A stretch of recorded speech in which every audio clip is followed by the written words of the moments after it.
Olá, meus irmãos, minhas irmãs, meus amigos, todos vocês que acompanham o nosso canal Obed Ferreira, Estudos Bíblicos.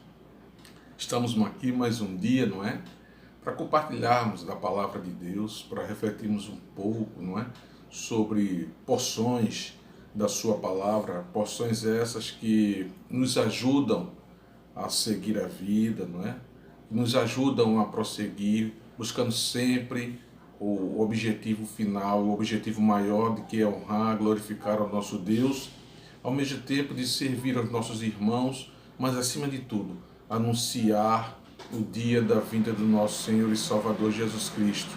Por isso, nós estamos aqui mais uma vez, com a permissão do nosso Deus, para compartilharmos mais este momento. Gostaria de dizer para vocês que continuamos estudando o período dos juízes, o período do povo de Deus, dos juízes, e estamos chegando ao final desse período.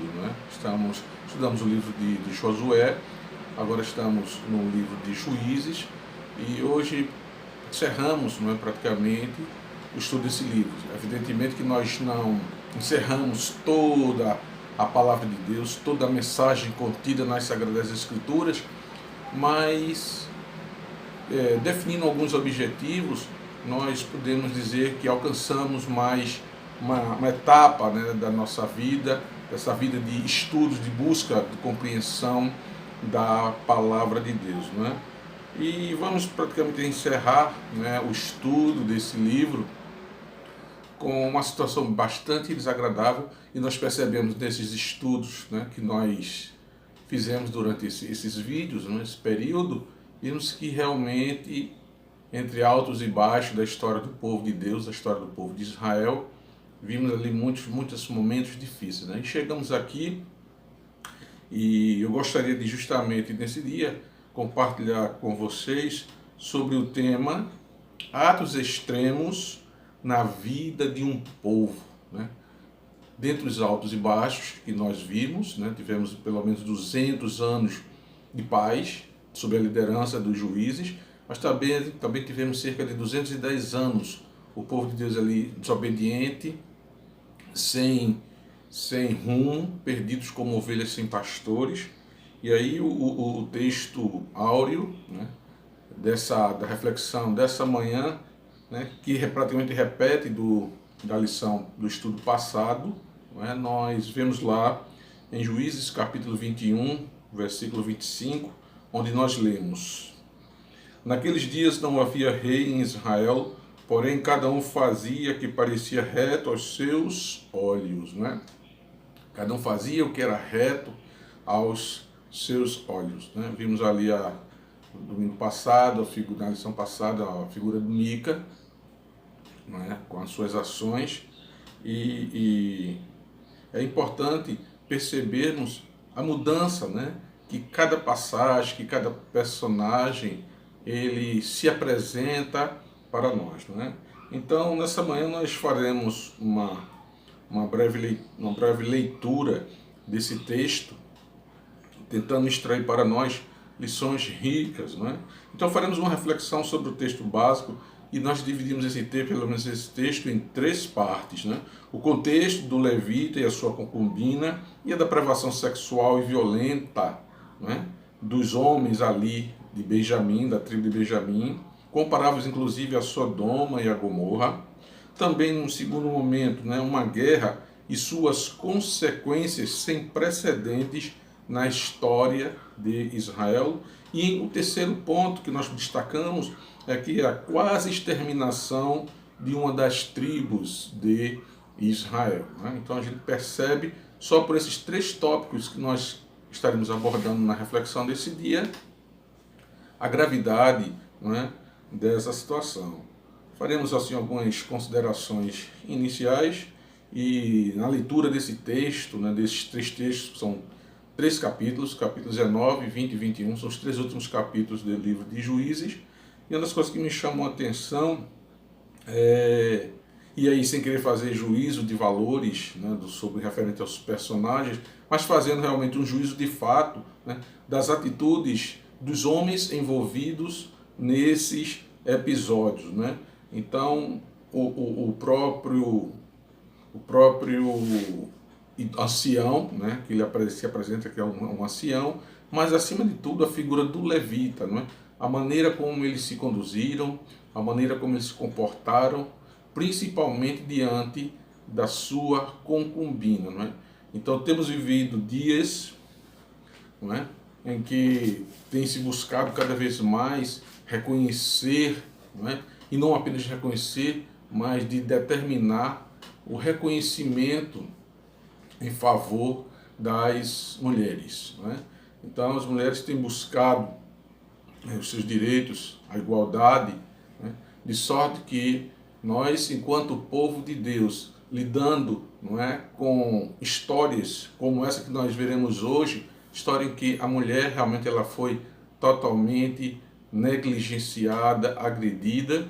Isso não que Deus o tenha permitido, porque alguém pode dizer, não, mas está na Bíblia, a Bíblia está mostrando isso, está ensinando isso. Não.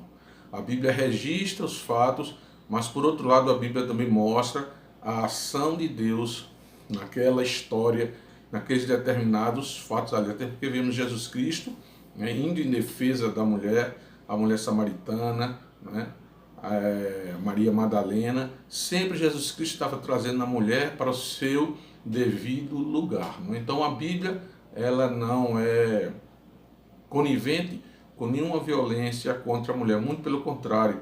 Deus ama a todos, Deus quer a salvação de todos. Então, partindo dessa premissa, Deus não tem necessidade de esconder os maus feitos do seu povo, por isso ele fez questão de realmente de registrar no livro sagrado toda a história, bem ou mal, do seu povo. Como eu tenho dito, né, quando nós estudamos a história do povo de Israel, na realidade nós estamos estudando a história da humanidade, né? E nesses dias odiernos que temos vivido, podemos apresentar hoje algumas leis que têm buscado dar a dignidade, restaurar a dignidade da mulher, reconhecer o seu direito perante a sociedade.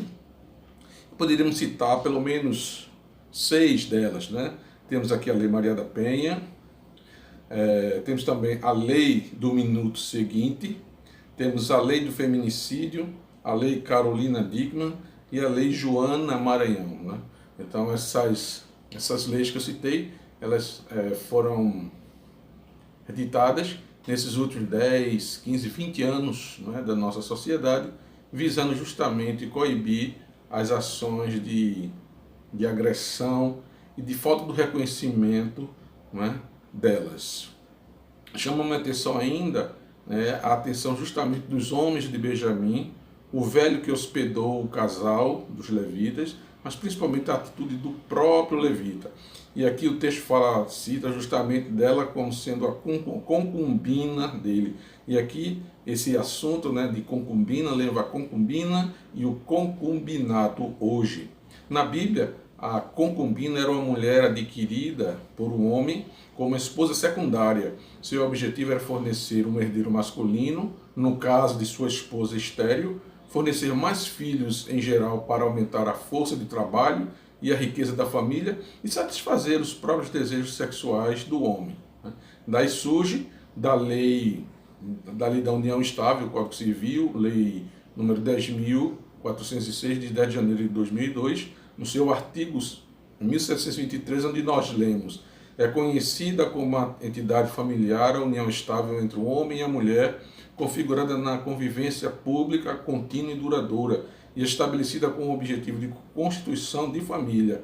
No seu parágrafo 1º diz que a união estável não se constituirá se ocorrerem os impedimentos do artigo 1521, não se aplicando a incidência do inciso 4º no caso de uma pessoa casada se irá achar separada de fato ou judicialmente. No artigo 1726 diz: a união estável poderá converter-se em casamento mediante pedido dos companheiros ao juiz e o assento no registro civil.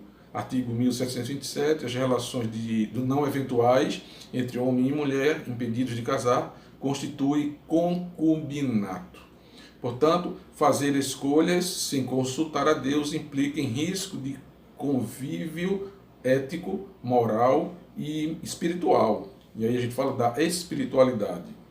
No capítulo 21 deste livro, nos é revelado o povo consultando a Deus. Então, em meio a toda aquela situação, em algum momento o povo se lembrou de consultar o Senhor. E o primeiro tópico que a gente destaca é que, tentando entender a tragédia daquele caso dali. No Juízes, capítulo 19, o contexto do levita e sua concubina, a depravação sexual dos homens benjamitas, comparáveis a Sodoma e a Gomorra. Então, a gente vê no texto, a gente vê que aquela mulher, aquela concubina, ela traiu o seu senhor e fugiu para a casa do seu pai. Depois dessa situação, o levita, querendo restaurá-la, restituí-la ao matrimônio, ele vai até a terra ali de Judá, a tribo de Judá, para tentar realmente recuperar a sua concubina.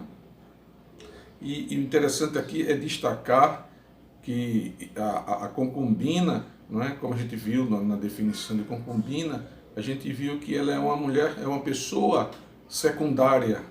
Certamente aquele levita ele tinha uma esposa.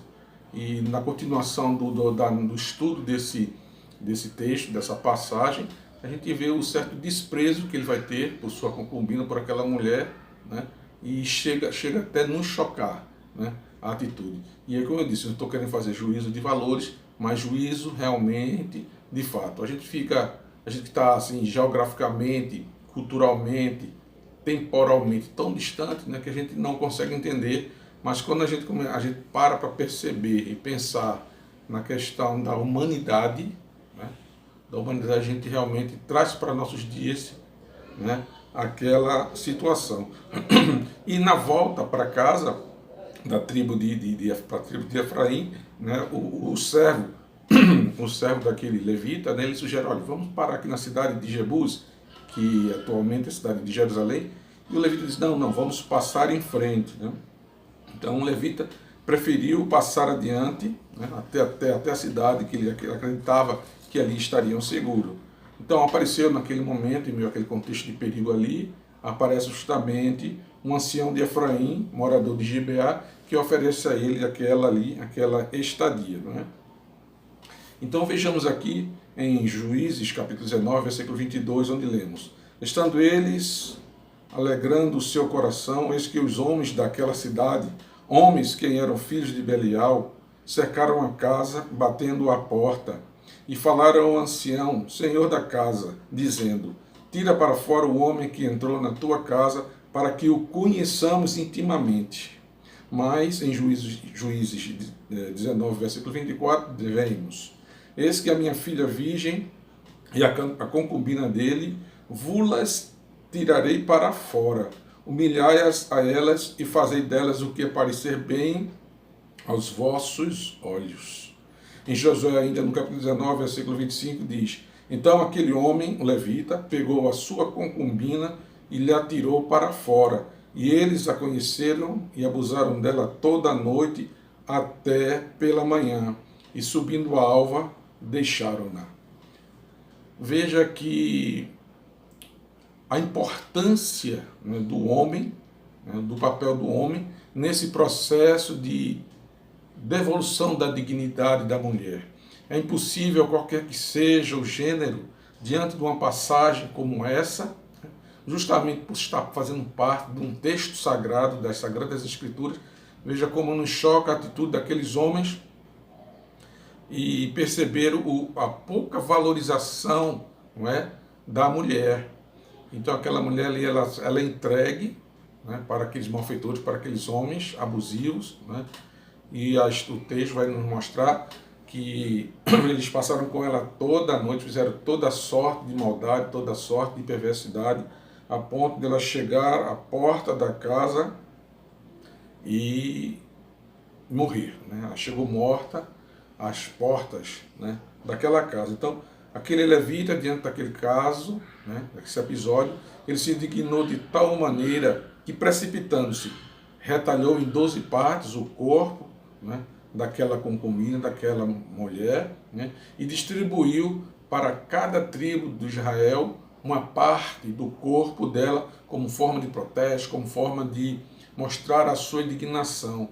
E nessa atitude, ou nessas atitudes daquele homem, de um levita, né, de um homem preparado, separado para o sacerdócio, e um homem daquele que estaria preparado para representar o povo diante de Deus, para servir a Deus diante do povo, e ele toma aqui uma atitude tão intempestiva, uma atitude tão horrível como essa que ele tomou, e aí é justamente nós estamos falando pelas atitudes, não é? Pelo fato, pelos fatos, de sorte que nós tecemos esses comentários, essa breve reflexão, em cima realmente dos fatos citados, registrados aqui nas Sagradas Escrituras, né? E o fato daquele levita ele ter cortado o corpo daquela mulher ali, ter distribuído com as tribos, causou realmente, numa atitude, né, irresponsável até, poderíamos dizer, provocou dentro de Israel, dentro da nação israelita, né, um constrangimento tamanho, né? E daí vai surgir justamente o segundo ponto que nós debateremos nesse momento,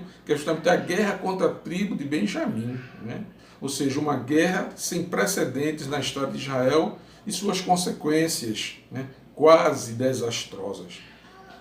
Em Juízes, capítulo 20, versículo 28, nós lemos: E Finéias, filho de Eleazar, filho de Arão, estava perante ele naqueles dias, dizendo: Tornarei ainda a pelejar contra os filhos de Benjamim, meu irmão, ou prepararei? E disse o Senhor: Subi, que amanhã eu te entregarei na mão. Então, durante esses anos, durante esses quase 410 anos, né, de período de juízes, poucas vezes nós encontramos no texto o povo de Israel consultando a Deus antes de fazer qualquer coisa, né? E aqui a gente vê Deus autorizando a luta, a guerra contra a tribo de Benjamim. Não que esse tenha sido o plano de Deus, né, mas está dentro, né, dos propósitos de Deus a boa ordem. Então, aquela atitude da tribo de Benjamim em acobertar, não é, aqueles homens malfeitores, porque quando a Israel percebeu, ficou sabendo, foi comunicado daquele incidente, eles procuraram a tribo de Benjamim, pedindo que os benjamitas eles devolvessem, ou eles entregassem aqueles malfeitores. E a tribo de Benjamim se recusou a fazer aquilo, então veio com isso a guerra. E que guerra foi essa que praticamente quase que exterminou toda a tribo de Benjamim, né? Toda a tribo de Benjamim. Então, depois de uma Assembleia Nacional Constituinte, não é, decretou-se a morte dos homens de Gibeá, mas os gibeonitas não os entregaram, né? Deflagrou-se então 3 batalhas, né? Uma guerra em 3 batalhas, né? As 2 primeiras vencidas pelos benjamitas, mas na terceira, tendo sido consultado a Deus, Deus disse: Eu vos entregarei em suas mãos. E na terceira batalha, uma batalha de estratégias, né? Os israelitas venceram seus irmãos da tribo de Benjamim, né? Então a gente percebe aqui que por pouco restaram cerca de 600 homens de toda uma tribo.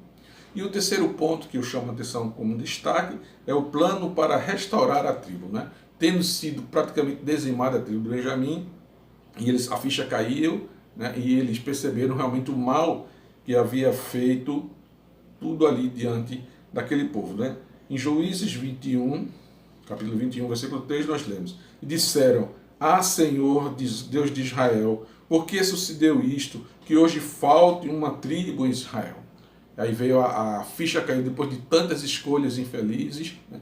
Depois de tantas precipitações, diante de tantos malfeitos, o povo agora de Israel cai a ficha, eles perceberam, né, o mal que eles tinham feito. Então, eles tinham feito justamente um juramento de não dar mulheres, né, isso de suas filhas para a tribo de Benjamim, para que ela não suscitasse, para que ela não crescesse, para que ela não continuasse a existir, tá certo? Então, o arrependimento oportuno de Israel, lá em Juízes 21:6, onde lemos: E arrependeram-se os filhos de Israel acerca de Benjamim, seu irmão, e disseram: Cortada é hoje de Israel uma tribo. Então nós temos feito escolhas erradas na vida, né? Mas precisamos reconhecer em tempo, se arrepender em tempo e voltar e pedir desculpas, pedir perdão, reparar os erros, os danos, os maus feitos, para que assim nós possamos realmente viver em paz, não apenas com Deus, mas também com o nosso próximo, com o nosso irmão. Mas tudo se resolveu, né? Juízes capítulo 21, verso 23 diz: E os filhos de Benjamim o fizeram assim, e levaram mulheres conforme o número deles, das que arrebataram das rodas de dança que dançavam, e foram-se e voltaram à sua herança, e reedificaram as cidades e habitaram nelas. Ou seja, foram oferecidas mulheres, né, para aqueles remanescentes, aqueles homens remanescentes da tribo de Benjamim que haviam escapado das batalhas, da guerra, e aí, nessa atitude, né, se é restaurada a tribo de Benjamim. Né? Portanto, eu gostaria agora, né, de fazer algumas considerações finais. Estamos já chegando ao final mais esse vídeo. Na realidade, são breves reflexões que nós fazemos sobre temas bíblicos, sobre assuntos da palavra de Deus, para nos trazer o discernimento e para nos fornecer, né, condições de analisarmos as nossas vidas, o nosso dia a dia, nosso dia a dia em família, o nosso dia a dia na igreja, o nosso dia a dia no meio da sociedade. Né? Então, a reflexão sobre a palavra de Deus nos dá condições de prosseguirmos firmes com o santo propósito de servir ao nosso Deus, de adorá-lo, bendizer o seu nome, mas também de servir a humanidade. Né?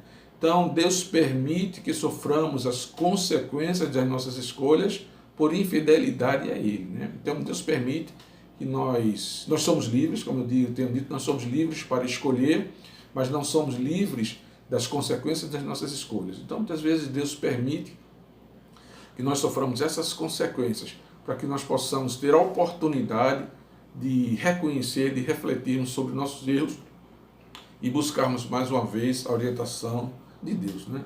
Que por mais simples que seja a nossa escolha a fazer, devemos buscar sempre a orientação do Senhor, pedindo a intercessão do seu Santo e Divino Espírito. Né? Então, muitas vezes a gente não é atendido porque nós não sabemos pedir, né, como convém diante de Deus, mas justamente o Espírito Santo, né, de Deus que está entre nós e que habita em nós, né?